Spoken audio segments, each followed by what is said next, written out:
மனிதன் காட்டுப்பகுதியிலே தனியாக சென்று கொண்டிருக்கும் போது அவன் தன்னுடைய வாழ்க்கையை குறித்து பயப்படுகிறவனாக இருக்கிறான். ஏதாவது விலங்குகள் வந்து அவனை தீங்கு செய்யுமோ அல்லது வேற ஏதாவது வழிகளில் தன்னுடைய வாழ்க்கையிலே ஒரு சேதம் ஏற்படுமோ என்கிறதான கவலை அவனுடைய மனதை தாக்கிக் கொண்டே இருக்கும். சென்று அடைய வேண்டியதான இடத்தை அவன் அடைகிறது வரையிலும். ஆனால் அதே சமயத்திலே அவனோடு கூட பேச்சு கொடுத்து அவனோடு கூட நடந்து செல்லுகிறதற்கு யாராவது ஒருவர் துணை இருக்கிறார்கள் என்று சொன்னால் அவன் எதை குறித்தும் பயப்படாதபடிக்கு தைரியமாக முன்னோக்கி செல்லுகிறவனாக இருப்பார். அருமையான தேவ ஜனங்களே, நம்முடைய வாழ்க்கையில் தேவன் நம்மோடு கூட அருகில் இருக்கிறவர் என்கிறதை அநேக முறை நாம் உணர்ந்திருப்போம். அநேக முறை தேவனுடைய சமூகத்திலே நான் கிட்டி சேர வேண்டும் என்கிறதான வாஞ்சியோடு கூட நாமும் அவருடைய சமூகத்திலே கடந்து வந்திருப்போம். இந்த நாளிலே கிறிஸ்தவ ஜீவியத்தை அவரோடு கூட வாழும்படியாக தேவன் நம்மோடு கூட இருக்கிறார் என்கிறதை உறுதி செய்யும் வண்ணமாக எப்படி அவர் அண்டையிலே சேருகிறது என்கிறதை பற்றி நாம் தியானிக்க போகிறோம். வேதத்தை சங்கீதம் 15க்கு நேராக திறந்து கொள்ளுங்கள். கர்த்தருடைய பர்வதத்தில் என்கிறதான தலைப்பிலே நாம் கொஞ்ச நேரம் தேவனுடைய வார்த்தைகளை தியானிக்க போகிறோம். வேதத்தை திறந்து கொள்ளுங்கள். சங்கீதம் 15 5 வசனங்கள் அடங்கினதான இந்த சங்கீதத்தை நாம் சேர்ந்து படிக்கலாம். கர்த்தாவே, யார் உம்முடைய கூடாரத்தில் தங்குவான்? யார் உம்முடைய பரிசுத்த பர்வதத்தில் வாசம் பண்ணுவான்? உத்தமனாய் நடந்து நீதியை நடப்பித்து மனதார சத்தியத்தை பேசுகிறவன் தானே. அவன் தன் நாவினால் புறங்கூறாமலும் தன் தோழனுக்கு தீங்கு செய்யாமலும் தன் அயலான் மேல் சொல்லப்படும் நிந்தையான பேச்சை எடுக்காமலும் இருக்கிறான். ஆகாதவன் பார்வைக்கு தீழ்ப்பானவன் கர்த்தருக்கு பயந்தவர்களையோ கனம் பண்ணுகிறான். ஆணையிட்டதில் தனக்கு நஷ்டம் வந்தாலும் தவறாதிருக்கிறார். தன் பணத்தை வட்டிக்கு கொடாமலும் குற்றமில்லாதவனுக்கு விரோதமாய் பரிதானம் வாங்காமலும் இருக்கிறான். இப்படி செய்கிறவன் என்னென்றைக்கும் அசைக்கப்படுவதில்லை. சங்கீதக்காரன் இந்த சங்கீதத்தை ஆரம்பிக்கும் போது கர்த்தருடைய பிரசன்னத்தில், கர்த்தருடைய கூடாரத்தில், கர்த்தருடைய பர்வதத்தில் யார் தங்கி வாசம் பண்ணக்கூடும் என்கிறதோடு கூட அவன் ஆரம்பிக்கிறான். ஆனால் முடிக்கும் போது ஒரு சில விதமான அறிவுரைகளை கொடுத்து இவைகளையெல்லாம் பின்பற்றுகிறவன் அவன் எந்த சூழ்நிலையிலும் அவன் அசைக்கப்படுவதில்லை என்று சொல்லி இதில் குறிப்பிடுகிறதை நாம் பார்க்க முடியும். குறிப்பாக இந்த சங்கீதத்தை எழுதினதான போது தேவனுடையதான உடன்படிக்கை பெட்டி எருசலேமுக்கு கடந்து வந்திருக்கும். தேவனை ஆராதிக்கும்படியாக ஜனங்கள் எல்லாருமே கூடியிருப்பார்கள். கூடியிருக்கிறதான போது தங்களை ஒரு சுய பரிசோதனை செய்யும் வண்ணமாக பாடப்பட்டதான ஒரு சங்கீதமாக இந்த சங்கீதம் காணப்படுகிறது. அருமையான தேவ ஜனங்களே, தேவனுடைய சமூகத்திலே நாம் கடந்து வருகிறதான போது ஏதோ ஒரு கடமைக்காக கடந்து வருகிறது கிடையாது. ஆனால் தேவ சமூகத்திலே கடந்து வரும்போது அவர் யார் என்பதை உணர்ந்து அவருடைய பிரசன்னத்தில் எப்படி கடந்து வர வேண்டும் என்கிறதை அறிந்து நாம் கடந்து வருகிறதான போது நம்முடைய கிறிஸ்தவ வாழ்க்கையும் அசைக்கப்படாமல் இருக்கிறதாக இருக்கும். எனவேதான் இந்த சங்கீதத்தை தங்களை சுய பரிசோதனை செய்யும் வண்ணமாக அவர்கள் கேட்கிறார்கள். வசனம் 1 இவ்வாறாக சொல்லுகிறது, கர்த்தாவே, யார் உம்முடைய கூடாரத்தில் தங்குவான்? யார் உம்முடைய பரிசுத்த பர்வதத்தில் வாசம் பண்ணுவான் என்று சொல்லி. இந்த உலகத்திலே தேவ சமூகத்திலே கடந்து வருகிறதான எல்லா ஜனங்களும் தங்களை ஆராய்ந்து பார்க்க வேண்டியது அவசியம். உலகத்தில் உள்ளதான எல்லா ஜனங்களும் ஏதோ ஒரு வழிகளிலே தேவனை விட்டு விலகி செல்லுகிறார்கள். ஆனால் அவருடைய சமூகத்திலே நாம் காணப்படும் போது நாமே நாம் சுய பரிசோதனை செய்து பார்க்க வேண்டியது மிகவும் அவசியமானதாக இருக்கிறது. இயேசு கிறிஸ்து மாத்திரமே தேவனுடைய பிரசன்னத்திலே பிதாவோடு கூட வீற்றிருக்கும்படியான அந்த பாக்கியத்தை பெற்றவராகவும் அதற்கு தகுதி உள்ளவராகவும் அவர் காணப்படுகிறார். நம்முடைய வாழ்க்கையில தேவனுடைய சமூகத்தில் கடந்து வர வேண்டும் என்று சொன்னால் ஏதோ ஒரு கடமைக்காக கடந்து வரக்கூடாது. தேவனை புரிந்து கொண்டு அவருடைய சமூகத்தில் கடந்து வர வேண்டியது மிகவும் அவசியமானதாக காணப்படுகிறது. கர்த்தருடைய பிரசன்னத்திலே கடந்து செல்லுகிறதான ஒரு மனிதன் தன்னை அவன் நேர்மை உள்ளவனாக காத்துக்கொள்ள வேண்டும் என்று சொல்லி வசனம் 2 நமக்கு சொல்லுகிறது. அவன் உத்தமனாய் நடந்து நீதியை நடப்பித்து மனதார சத்தியத்தை பேசுகிறவன் தானே. 3 காரியங்களை இந்த வசனத்திலே பார்க்க முடியும். 1, அவன் உத்தமனாக காணப்பட வேண்டும்.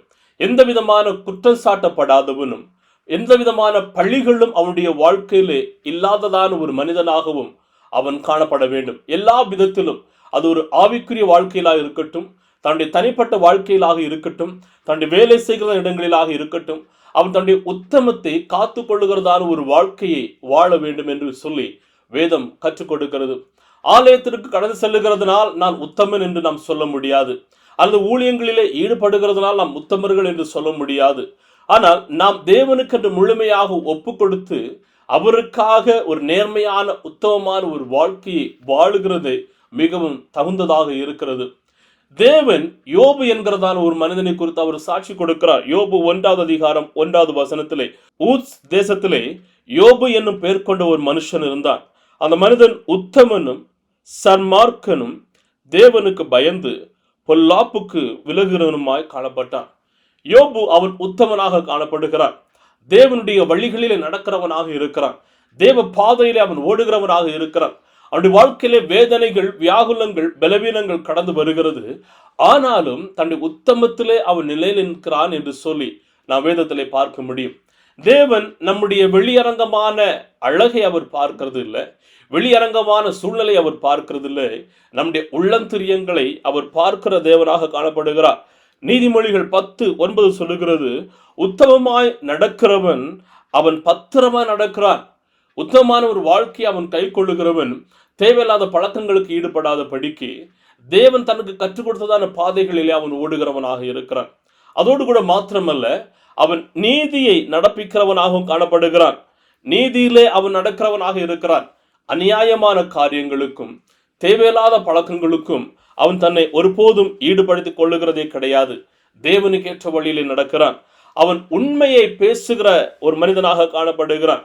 ஆம் பிரியமான தேவ சொந்தங்களே, கிறிஸ்தவ வாழ்க்கையிலே இந்த யதார்த்தம், உண்மை என்று சொல்லுகிறது மிகவும் அவசியமானதாக காணப்படுகிறது. தேவன் அதை தான் நம்மிடத்திலே எதிர்பார்க்கிறவராகவும் இருக்கிறார். கர்த்தர் அவருடைய பிள்ளைகளாகிய ஒவ்வொருடைய வாழ்க்கையிலும் நீதி, நேர்மையான காரியங்களை அவர் எதிர்பார்க்கிறவராக இருக்கிறார். நாம் பொய்யை களைந்து மெய்யை பேசுகிறவர்களாக இருக்க வேண்டும். நம்முடைய உதடுகளினால் நாம் பேசுகிறதான பொய்கள் கிடையாது. இருதயத்திலிருந்து உண்மையான காரியங்களை நாம் செய்கிக்கிறவர்களாகவும் காணப்பட வேண்டும். அருமையான தேவ ஜனங்களே, நீங்கள் கிறிஸ்தவ வழியிலே நடக்கிறவர்களாக இருக்கிறீர்களா? உத்தமமாய் நடக்கிறவர்களாக இருக்கிறீர்களா? நீதியில் நடப்பிக்கிறவர்களாக இருக்கிறீர்களா? உண்மையை பேசுகிறவர்களாக இருக்கிறீர்களா? கர்த்தர் அதை அவருடைய பிள்ளைகளாகி நம்மிடத்திலிருந்து எதிர்பார்க்கிறார்.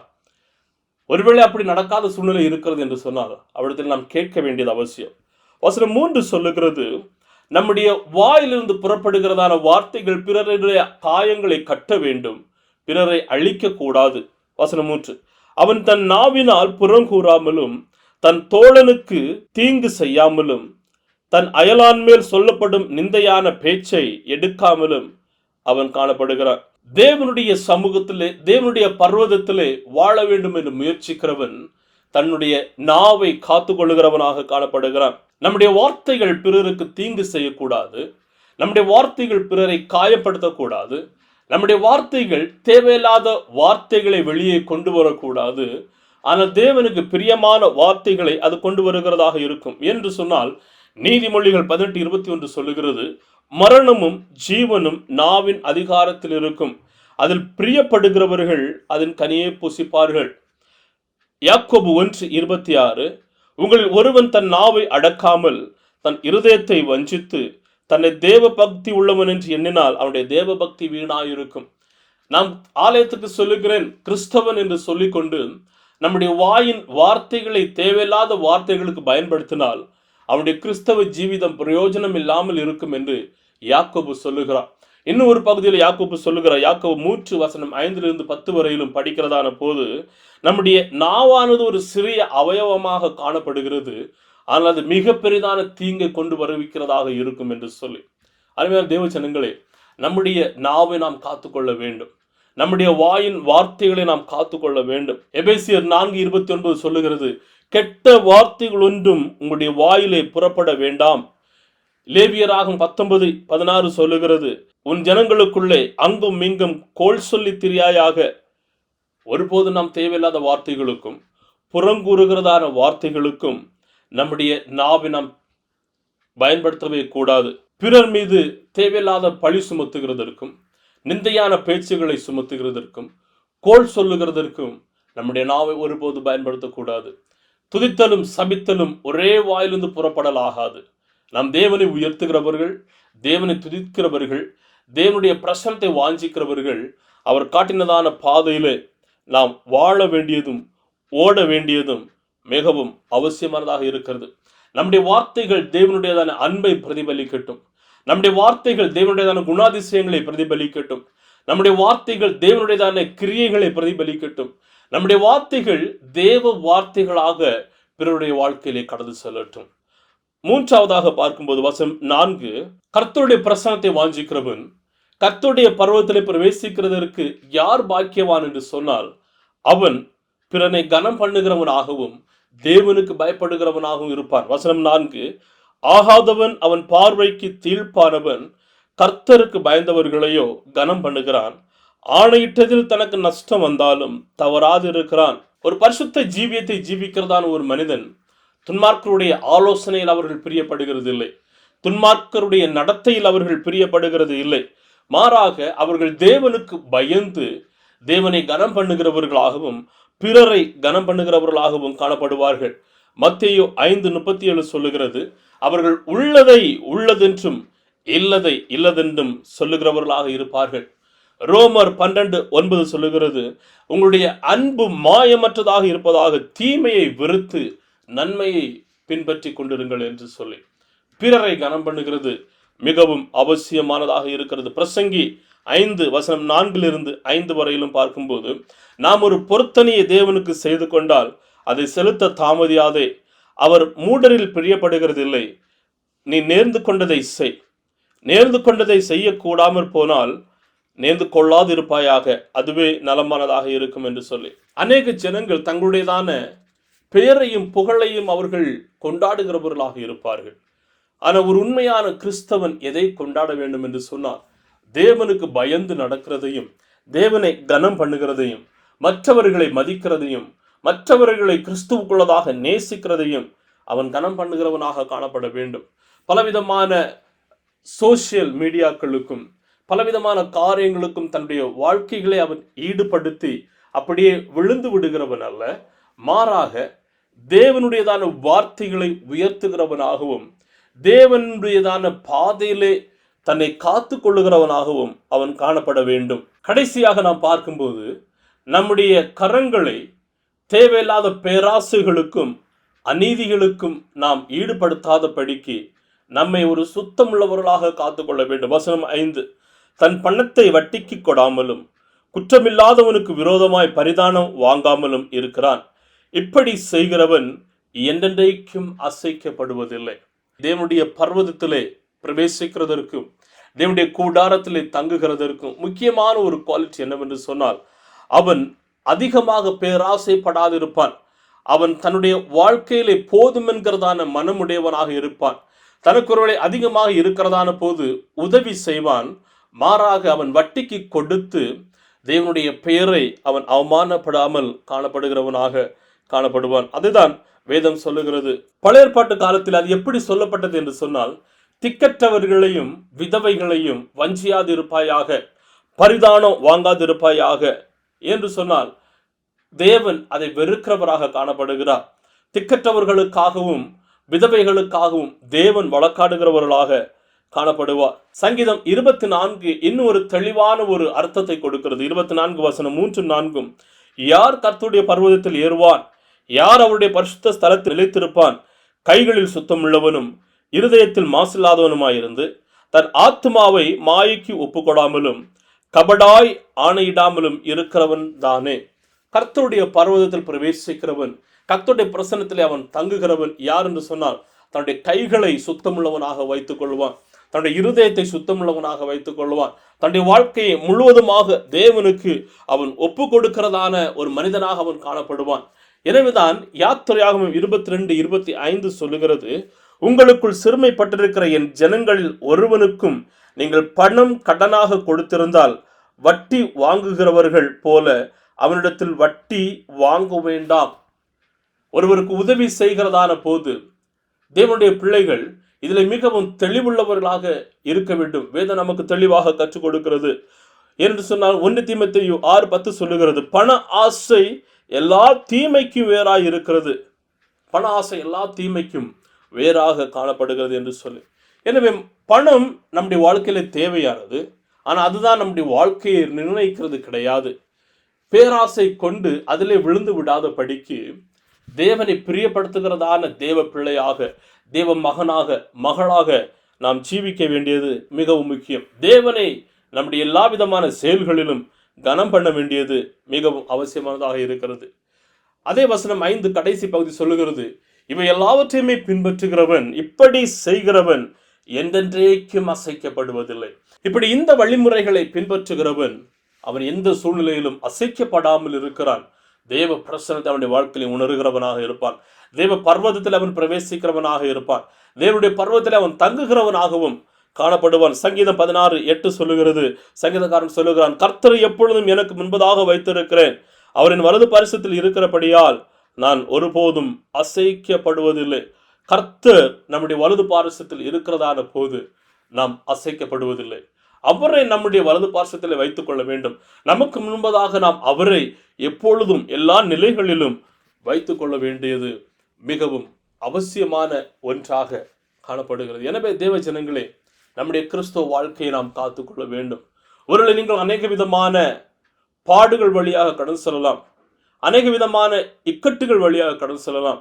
என்னுடைய கிறிஸ்தவ வாழ்க்கையை வாழ முடியாத ஒரு சூழ்நிலையாக இருக்கலாம். ஜனங்கள் உங்களுக்கு எதிராக எழும்பலாம், உங்களுடைய சூழ்நிலை உங்களுக்கு எதிராக எழும்பலாம், உங்களுடைய வேலை உங்களுக்கு எதிராக எழும்பலாம். ஆனாலும் வேதம் சொல்லுகிற முதலாவது தேவனுடைய ராஜ்யத்தையும் அவருடைய நீதியையும் தேடுகிறதான போது நம்முடைய தேவைகள் எல்லாவற்றையுமே அவர் சந்திக்கிற தேவனாக காணப்படுகிறார். கர்த்தருடைய கூடாரத்தில் தங்குகிறது, கர்த்தருடைய பர்வதத்தில் வாசம் பண்ணுகிறது. இந்த 2 வார்த்தையும் பார்க்கும்போது தங்குகிறது என்று சொல்லும்போது அது ஏதோ ஒரு சில நாட்களுக்காக விசிட் பண்ணி தங்குகிறது.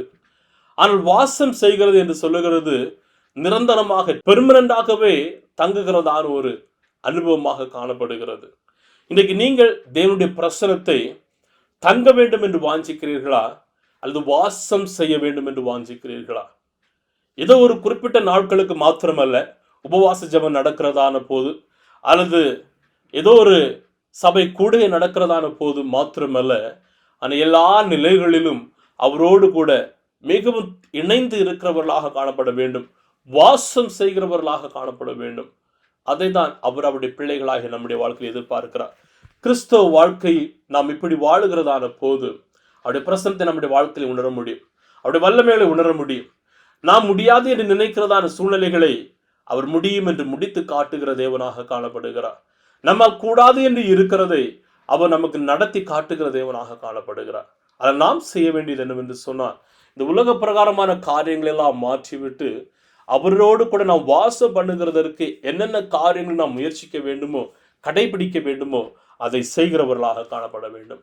கர்த்தர் நாம் ஒவ்வொருவருக்கும் அப்படிப்பட்டதான கிருபையை அருள்வாராக. தேவனுடைய பிரசன்னத்திலே தங்காத படிக்கு உங்களை தடை செய்கிறதான காரியங்கள் என்ன, தேவனுடைய சமூகத்திலே வாசம் செய்யாத படிக்கு உங்களை தடுத்து நிறுத்துகிறதான சூழ்நிலைகள் என்ன, இவைகள் எல்லாவற்றையுமே அறிந்து அவைகளை விட்டு வெளியேறி தேவனோடு கூட ஓட வேண்டியது அவசியம். அப்படிப்பட்டதான மனிதன் எந்த சூழ்நிலையிலும் அவன் அசைக்கப்படாது இருப்பான். கர்த்தர் நம் ஒவ்வொருவருக்கும் உதவி செய்வாராக. ஆமேன், ஆமேன்.